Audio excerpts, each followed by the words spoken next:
ప్రియమైన దేవుని బిడ్డలారా, ప్రభువును రక్షకుడైన యేసయ్య నామములో హృదయ అంతరంగము నుంచి మీకు శుభవందనాలండి.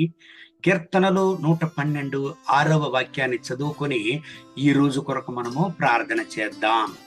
అట్టివారు ఎప్పుడును కదిలింపబడరు, నీతిమంతులు నిత్యము జ్ఞాపకములో నుండు. దేవుని బిడ్డలారా, నీతిమంతులు ఎప్పుడును జ్ఞాపకములో నుందురు. అట్టివారు కదిలింపబడరు. ఎవరు వాళ్ళు? నీతి కొరకు ఎన్నుకొనబడిన వాళ్ళు, దేవుని యొక్క నీతి కొరకు ఎన్నుకొనబడిన వాళ్ళు. ఎవరు నీతిమంతులండి? దేవుని రక్తము చేత కడుగబడిన దేవుని బిడ్డలు. దేవుని యొక్క రక్తము చేత కడుగబడిన దేవుని బిడ్డలు నీతిమంతులండి. అటివారు ఏ పరిస్థితిలోనూ కదిలింపబడరు. ఈ ఉదయకాల సమయంలో ప్రియమైన దేవుని బిడ్డలారా, ఈ వాగ్దానాన్ని మీరు వింటున్నారు. మీ జీవితంలో కదిలింపబడుచున్నారా? మీ జీవితంలో పోరాటాలను అనుభవిస్తూ అయ్యో ఎందుకు ఈ జీవితంలో, అయ్యో ఎందుకు నా పరిస్థితులు ఇలాగ నన్ను ఛేదిస్తున్నది, అయ్యో నా పరిస్థితులు ఎందుకు ఇలాగా నన్ను బాధిస్తున్నది, ఎప్పుడు నేను స్థిరంగా నిలవబడబోతున్నాను, ఎందుకు నా జీవితం ఇలాగ కదిలించబడుతున్నది, ఎప్పుడు నా జీవితంలో ఒక మార్పును నేను చూద్దును అని ఆశతో మీరు ఎదురు చూస్తున్నారా? ఈ దేవుని వాగ్దానాన్ని నమ్మండి.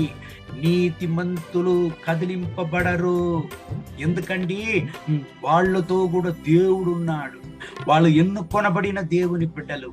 అందుకే కీర్తనల గ్రంథం 91 వాక్యాన్నంతా మీరు చదివినట్లయితే ఇజ్రాయేలు ప్రజల యొక్క జీవిత ప్రయాణాన్ని గురించి దేవుడు పలికినటువంటి వాగ్దానాలవి.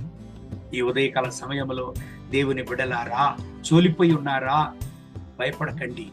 మీకు విరుద్ధంగా శత్రువు ఎటువంటి నిందలను, అవమానాలను, బాధలను, వ్యాధులను, వేదనలను తెచ్చినా మీరు కదిలింపబడరు. దానికి బదులుగా దేవుడు మిమ్మల్ని జీవంగల సాక్ష్యంగా నిలిపి మీ ద్వారా దేవుని యొక్క మహిమను దేవుడు అందరి ముందు బయలుపరచను. మీ ద్వారా దేవుడు క్రియ చేయను, మిమ్మల్ని స్థిరపరచను, మిమ్మల్ని ఆశీర్వదించను. ఈ వాగ్దానాన్ని నమ్మండి. దేవుడి వాగ్దానం ప్రకారం మిమ్మల్ని ఆశీర్వదించి ఈ రోజంతా నడుపును గాక. కళ్ళు మూసి ప్రార్థన చేద్దామండి. ఈ ఉదయకాల సమయంలో పరిశుద్ధ ప్రభువా, ఈ ప్రార్థనలో ఏకీభవించి ప్రార్థన చేసే నా ప్రియ సహోదర సహోదరుల కొరకు ప్రార్థన చేస్తున్నాను. వీళ్ళను ఆశీర్వదించండి, ముట్టండి, సహాయం చేయండి, దీవించండి. మీ కృపా కనికరం వీళ్ళపైన దిగునుగాక, మీ అగ్ని దిగునుగాక, మీ అభిషేకం దిగునుగాక. మీ బిడ్డలతో కూడా ఉండండి నాయన, సహాయం చేయండి నాయన.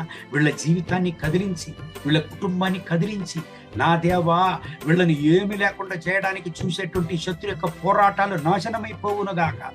వారి సిలువలో చెందినటువంటి రక్తముతో ఈ బిడ్డలను కూడా దాచుకోండి నా దేవా.